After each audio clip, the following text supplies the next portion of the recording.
Hello and welcome to the Stony Ridge Farm blog and this quick how-to video explaining the uses for our 2018 Seasonal Living Planner. The planner is designed to be used as a workbook that will help you name goals in 4 thematic areas: wellness, food, garden, and home. Let's take a look. So I'm going to open it up here and scroll to the beginning, open it wide. When you get the download from the newsletter or the newsletter sign up, it'll download in color. Feel free to print in black and white. It will work just fine. And soon you'll see how I did that myself. The introduction kind of walks you through how to do a journaling practice for planning the year ahead and why these themes are the ones selected for seasonal living. The order, wellness, food, garden, and home, are my personal preferences, but the way the planner is designed, you could actually start with any of these thematic areas and choose to omit any of these thematic areas. So the planning can be as concise or expansive as your time demands and time constraints require. You'll see that each section begins with how to organize your thinking to get down to a clear, concise statement on your goal for that area. It's repetitive, meant to be, so that it can circle down and be pretty familiar and not require a lot of time in completing the practice to name that specific goal for the year. If these spaces aren't big enough, feel free to just not print out the planner, but pull out your personal journal or a notebook or a legal pad and answer the questions until you can circle around to where you're wanting to be come this time next year with a particular goal. Then after you get through the 4 thematic areas, whether you choose to do all of them or just one of them, you come to a section that's called benchmarks. And this is where the planner actually turns into a small calendar. And so again, we're back at wellness, and you start by renaming that goal that you came to in the initial journaling practices.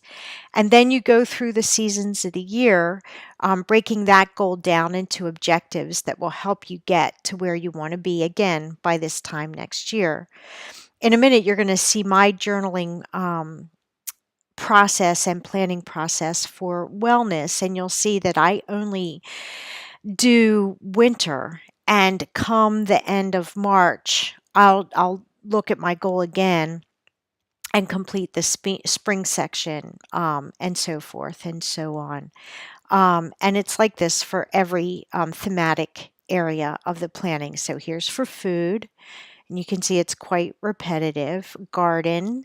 And I want to say a word about garden. I know some of you live in urban apartments or don't have time or the physical ability to actually do a full-blown kitchen garden.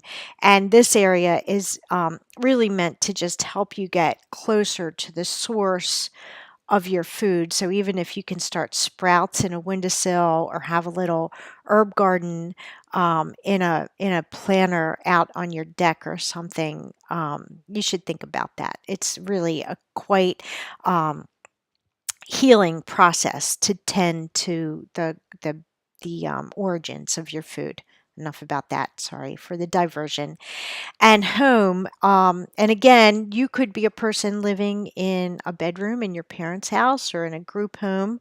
And so your home goal is really just creating a personal space for yourself, whether that is, 5-acre homestead in West Virginia or a 300 square foot tiny house in some urban development. No judgment, just trying to help you get there.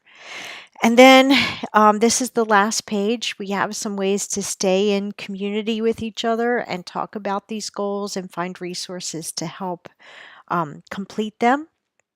And we'd love you to join us in that endeavor. And those are the links for that.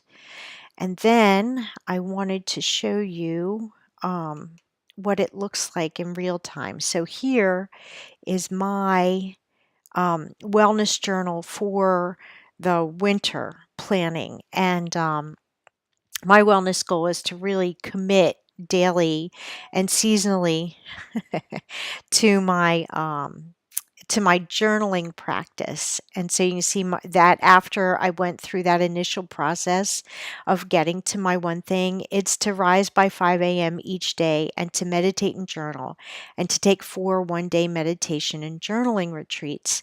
And so what I'm doing is I'm building on a core component of my life right now that is irregular. And next year, I'm hoping for it to be as regular as breathing, honestly.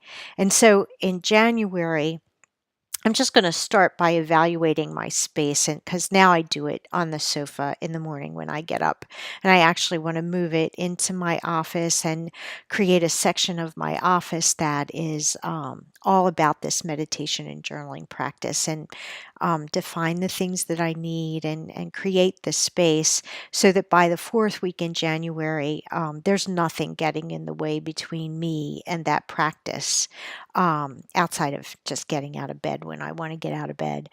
In February, I'm going to schedule these 4 retreat days, and I'm going to start by checking in with the calendar and Bob, and then I'm going to plan the first one, which will be at the spring equinox in March, and I'll probably check out when the new moon is in March as well. Then on the third week, based on that planning experience just for the first one in March, I'll go ahead and at least space out the days and think about where I want to be, here on the farm, but in a quiet space, or actually travel somewhere. Maybe there'll be some retreats that I could be a paid participant in, do that kind of research. And on the fourth week, I intend to tie up all those details so it's kind of set on the calendar and in motion. And then in March, I just want to get down to the practice and evaluate my practice. And I suppose in week 4, next to return to practice, I should probably write 10 to spring planning with my seasonal living planner. And that's just what it looks like. And it'll look like that for all 4 areas for me. I hope that was helpful, and I hope you visit the blog and see if there are resources to help you create a slow and thoughtful life in 2018 that's got good food and good living space and great friends and much joy. Um, Happy holidays and happy new year from Stony Ridge Farm.